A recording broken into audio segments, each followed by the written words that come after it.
नमस्कार दोस्तों, मैं राहुल सिंह राजावत स्वागत करता हूं आपका मेरे YouTube चैनल पर। दोस्तों, जैसे कि हम एसएससी जीडी के प्रीवियस ईयर पेपर कर रहे थे 2024 के, तो आइए स्टार्ट करते हैं पहले क्वेश्चन के साथ। लिखा है 5 सेब और 8 आम का मूल्य 9 सेब और 4 आम के मूल्य के बराबर है, तो आम का मूल्य और सेब के मूल्य के बीच में अनुपात कितना है।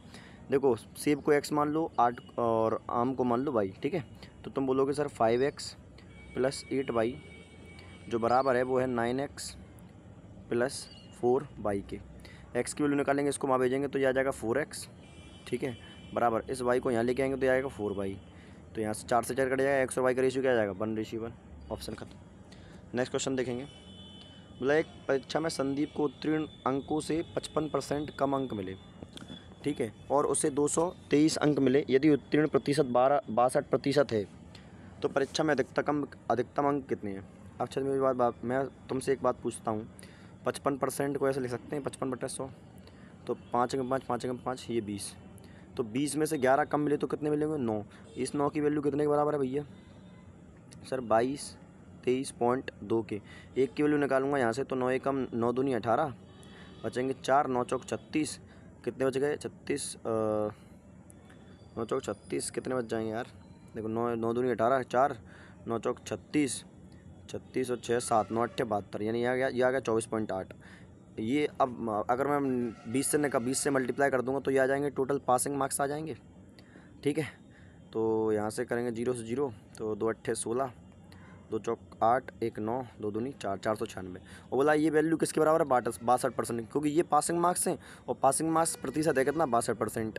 तो बस, और पूछा क्या है परीक्षा में अधिकतम अंक, मतलब टोटल 100 की वैल्यू पूछा है आपसे। तो 2 से काटूंगा 31 बार, 2 से काटूंगा 2 दूनी 4, 2 चौक 8, 2 8 16, 31 से कितनी बार जाएगा 8 बार। ये आ गया 8 × 100 800, मेरा आंसर आ गया। ठीक है, एक सेकंड रुकना दोस्त। ठीक है दोस्त, नेक्स्ट क्वेश्चन देखते हैं। अगला क्वेश्चन है कि 24,000 रुपये में कैमरा बेचा गया।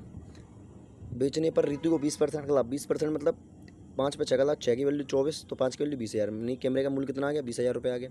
मतलब 25% बेचना चाहती है। 20,000 का 25% कितना होगा 5,000 रुपये, यानी कितने में बेचेगी 25,000 रुपये में। ख़त्म हो गया सवाल, है ना। लिखने की जरूरत भी नहीं थी इस सवाल को। तो बोला है 70% ऑफ x1। 70% को लिख सकता हूँ 7/10। 7/10 ऑफ x1 बराबर है 6/7 ऑफ x2। ठीक है, यहाँ से x1 x2 रेशियो निकालेंगे। कुछ कट रहा है क्या, कुछ नहीं कट रहा, तो ये आ जाएगा 60 और 49।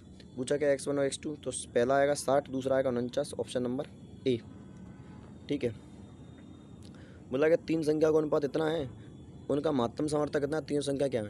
देखो दोस्त, आप जानते हो कि महत्तम समवर्तक उनसे निकालने वाली सबसे बड़ी संख्या होती है बस। तो फिर इनका मल्टीप्लाई कर दो कि वही संख्या होती है। तो 3 में 27, 2 3 दूनी 6, 2 8, 87। मेरा पहला नंबर 87 होगा, एक ही ऑप्शन है, ऑप्शन नंबर ए। अगला क्वेश्चन देखेंगे। ए अकेले किसी काम को 40 दिनों में कर सकता है, बी अकेले उसी काम को 60 दिनों में कर सकता है। वे दोनों मिलकर कितने दिनों में करेंगे। 120 मान लें काम, तो पहले की क्षमता 2 3 और दूसरे की 2। 120 काम 5 से कितने दिनों में करेंगे 120। करने की जरूरत नहीं थी वैसे, 5 दूनी 10 और 5 चौक 20, 24 दिन आ जाएगा मेरा आंसर। ठीक है, अगला क्वेश्चन देखेंगे। एक साइकिल 120 रुपये में खरीदी गई, 15% लाभ पर बेचेगी साइकिल का विक्रय मूल्य। 15% मतलब 3/20, यानी 23 की बेची जाएगी, है ना। और यानी 120 की वैल्यू इंटू 23/20। 0 से 2 से काटूंगा इसको, 6 36 18, यूनिट रेट 8 आएगा, 138 मेरा आंसर आ गया। अगला क्वेश्चन देखेंगे। बोला 4.2 सेंटीमीटर त्रिज्या वाले 8 सेंटीमीटर जो है बेलन के कुल वक्र पृष्ठ सॉरी। तो कुल वक्र पृष्ठ क्षेत्रफल कितना होता है, इसको पता है आपको कितना होता है। तो ये होता है 2πr into r plus H. तो 2 इंटू 22/7, 2πr कितना है, इसको मैं लिख सकता हूँ 42/10 इंटू r प्लस एच। तो r प्लस एच कितना होता है 12.2 हो जाएगा, तो इसको लिख सकते हो 122, और पॉइंट हट जाएगा, नीचे आ जाएगा 10। ठीक है, अब देखो पॉइंट के बाद 2 जीरो आएंगे, सॉरी 10 आ रहा है लास्ट में, और ये तो कट ही जाएगा। तो मतलब पॉइंट के बाद 2 अक्षर आएंगे, मतलब आंसर अप्रॉक्स में नहीं है। अपन चाहो तो इसको कैलकुलेट कर लो, याद रखना ऊपर 6 है, ठीक है ना, ये 6 बचा हुआ है।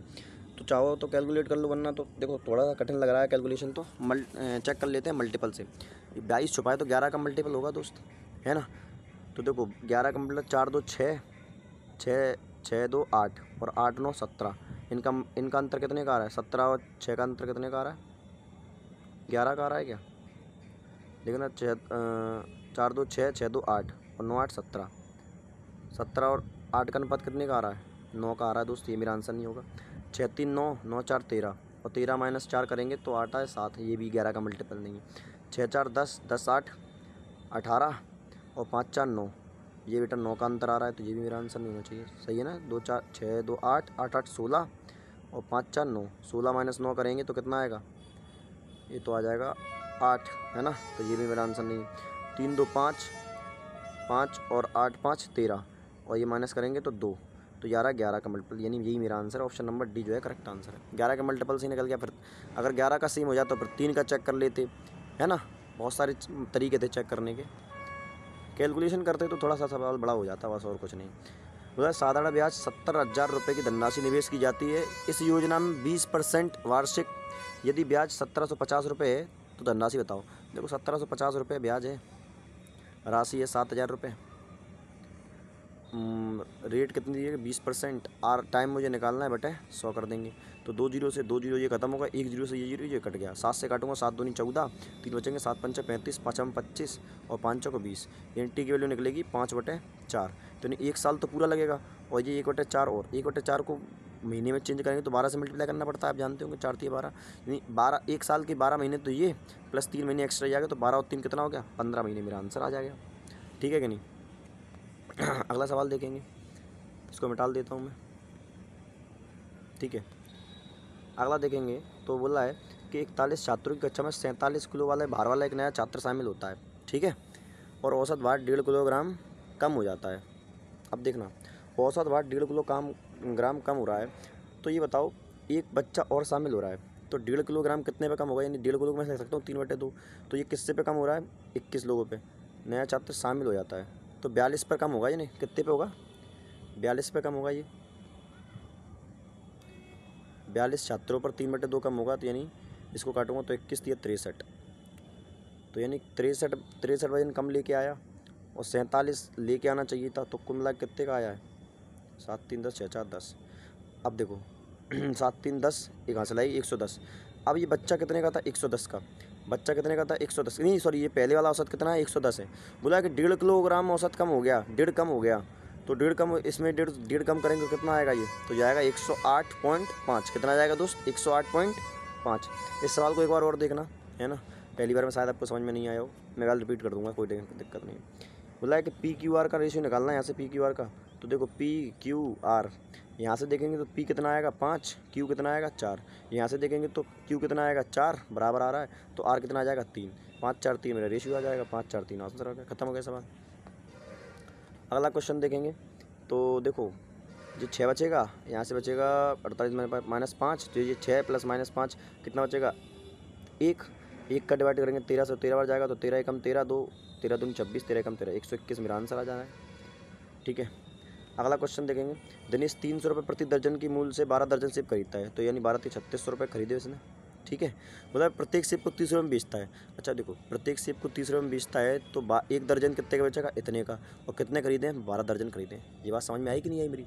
तो दिनेश को कितना लाभ हुआ, देखो 144 आ जाएगा, 144 मल्टीप्लाई करेंगे 30, 0 3 चौक 12, हंसला 1 3 चौक 12, 1 13, हंसला 1 3 एकम 3 1 4, 4320, 3600 करेगा, 4320 का बेचा, तो देखो 0 से 0 काट लेते हैं, प्रॉफिट निकाल लेते हैं यहाँ से। 6 से कट रहा है चकनक 36, 60 ये आ गया, 6 7 42, 6 दूनी 12, तो देखो 12 पंच 60, 12 छक 72, तो 5 की लेकर 6 की बेची तो 20% होगा, 1/5 कितना होता है, 20% होता है। आंसर मेरा बी आ गया। अगला क्वेश्चन देखेंगे, ब्लू से लिखेंगे अपन भाई।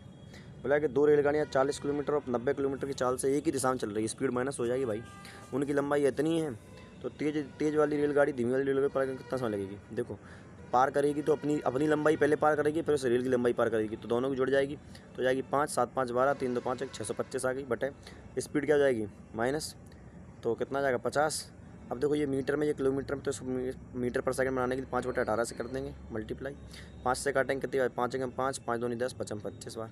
ठीक है, तो 25 दूनी 50, 25 पंचे 125, 2 से काटेंगे 2 9 में 18, 9 पंचे 45, 45 सेकंड मेरा आंसर आ गया। ठीक है, अरे आजा रुक जा भाई।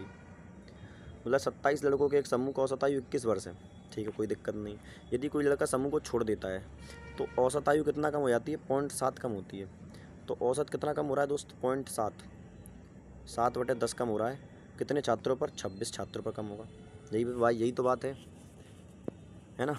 तो देखो 2×5 = 10, 2 से काटेंगे 13, 13 7 91 बटे 5, तो 5×5 कितने बचे? 4 बचेंगे, 15 40 और 2 5 दूनी 10, 18.2। कितना कम हो गया? 18.2। अगर 21 वर्ष का ही होता तो पूछो क्या है, समूह छोड़ने वाले लड़के की आयु कितनी है। यार क्वेश्चन थोड़ा सा बेसिक से कर लें तो समझ में नहीं आ रहा यार। देखो अब बोल रहा है, एक सेकंड रुकना यार। देखो एक तरीका ऐसे है, जैसे मान के चलो कि जो लड़का गया, अगर वो 21 साल लेके जाता, मान चलो 21 साल का ही था, तो 21 लेके चला जाता तो औसत भी 21 रह जाता। लेकिन क्या हुआ, औसत 7.7 बढ़ा, 0.7 क्या हो गया, बढ़ रहा है। तो मतलब वो इतना कम लेके गया होगा, कितना? 0.7। इसको 0.9 7/10 कम लेके गया कितने लोगों पर? अच्छा 26 लोगों पर ये अंतर आया ना, 26 लोगों बढ़ा है, तो 26 लोग बांटेंगे इसको। तो देखो 5 दूनी 10, 5 से करेंगे 13, 13 7 91, 91/2 करेंगे तो 2 चौक 91, सॉरी 5 करेंगे ना, यहाँ 2×5 = 10 होता है, तो 5 करेंगे तो आएगा 5×5 कितने बचे? 15 40 पॉइंट लगा के 2। तो देखो 21 साल लेके जाना चाहिए था, तो कोई औसत में कोई अंतर नहीं आता, लेकिन वो कितना कितना कम लेके गया है? 18.2 कम लेके गया है, यानी उसकी उम्र कितनी रहेगी? 0.8 आएगा लास्ट में, 0.8 एक ही ऑप्शन में। क्वेश्चन मेरा खत्म हो गया है ना।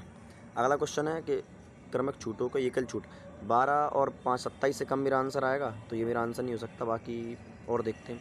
तो देखो, तो ये आ जाएगा 27 माइनस, तो 12×5 = 60, असलाई 6, 12 एकम 12 6 18 180 पॉइंट करा, डिवाइड करेंगे 100 से, तो 0.8 कम करना पड़ेगा, तो लास्ट में 2 आएगा, 25.2 मेरा आंसर।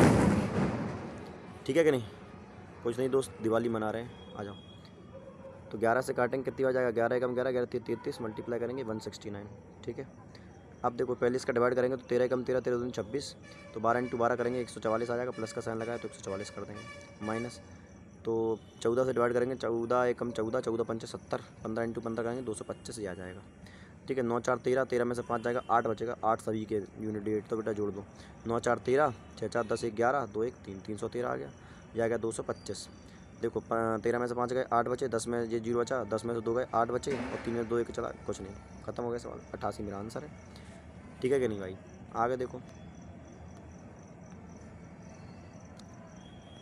देखिए बोला है कि 2000 रुपये एक वर्ष के लिए 18% की वार्षिक दर पर चक्रवर्ती ब्याज पर ऋण पर दिए जाते हैं। यदि ब्याज को अर्धवार्षिक रूप से संयोजित किया जाए तो कितना अधिक ब्याज मिलेगा? देखो इस क्वेश्चन को करने का एक तरीका समझाओ। मुझे पता है कि जैसे ही मैं रेट को अर्धवार्षिक करूँगा तो रेट आधी हो जाएगी सर, 9% मिलेगा, तो 9% से 9 दूनी 1800, 1800 तो मिलेगा 3600 वो आ जाएगा। अंतर कहाँ आएगा? अंतर ये आएगा जो पहले साल जो 1800 ब्याज मिला है 9% की रेट से, उस पर ब्याज और मिल जाएगा, तो वही अंतर है, उसने पूछा है तो बस आप निकाल दो 1800, इस 1800 का 9% और निकाल दो, 9 8 72, हंसलाई 7, 9 एकम 9 7 16, 162 रुपये, यही मेरा आंसर आ गया। खत्म हो गया सवाल यार, है ना। थोड़ा दिमाग लगाना, जो मैंने कहा उस चीज़ पर आपको समझ में आएगा मैं क्या कह रहा हूँ। तो 5 एकम 5, 5 6 30, 5 दूनी 10, 162, माइनस 13 पंच 65, हंसलाई 6, 13 दूनी 26, 6 22, 225, यही आएगा ना। 6 दूनी 26, 26 26 से 32 आएगा, 325 आएगा, सॉरी 325, प्लस 12 दूनी 24, तो इसको जोड़ूंगा 4 2 6 6, 166, 166, 15 में से 6 गए कितना बचा? 9, 9 एक ही में आ रहा है वैसे तो, 11 में से 6 गए 5, नहीं कितना बचेगा जी? एक बचेगा ना, 11 में से 6 गए 5 आना चाहिए मेरी, 9 गलत कर रहा हूँ क्या कहीं? 2 में से 1 गया 1, 159 बचना चाहिए। क्या गलत कर दिया अपन ने? दोबारा कर लेते हैं एक बार सवाल को, रुक जाओ, क्या दिक्कत है यार। आंसर दिख गया, उससे कोई मतलब नहीं है, अपन दोबारा करेंगे। 5 से काटूंगा इसको, तो 5 एकम 5, 3 बचे, 5 6 30, 1 बचा, 5 दूनी 10, 162 ये आ गया। ठीक है, माइनस, तो 13 पंच 65, हासिलाई 6, 13 दूनी 26, 6 32, 325, प्लस 12 दूनी 24, इसको जोड़ लेते हैं प्लस वाले को पहले, तो 4 2 6 है ना, और 6 2 8, और एक का एक आ जाएगा, 186 हो जाएगा, यही तो बात है। ठीक है, तो 15 में से 6 का कितना बचा? 9, तो 11 में से 8 जाएंगे 3 बचेगा भाई 39, और 2 में से गया 1, 1 माइनस का 139 मेरा आंसर है। ठीक है ना, लास्ट सवाल है भैया, देख लो। बोला इसने अकेले काम को 30 दिनों में कर सकती है, अंजू अकेले 45 दिनों में कर सकती है। अंजू ने 15 दिनों तक अकेले काम किया, फिर काम छोड़ दिया। स्नेहा अकेले काम कितने दिन करेगी? 30, 45, 90 मान लो तो 3 और 2 क्षमता आ जाएगी। बोला अंजू नीचे वाली है, इसने 15 दिन तक काम किया तो 15 दूनी 30 काम कर देगी। काम मेरा 90 था तो काम बचा हुआ 60। अब बोला शेष काम इसने कितने दिनों का, इसने की क्षमता 3 है, 20 दिन लग जाएंगे, आंसर आ जाएगा 20। ठीक है ना दोस्त? तो आई होप आप सभी को वीडियो अच्छी लगी हो। मिलते हैं अगली वीडियो में, तब तक के लिए लाइक से सब्सक्राइब करते रहें। धन्यवाद।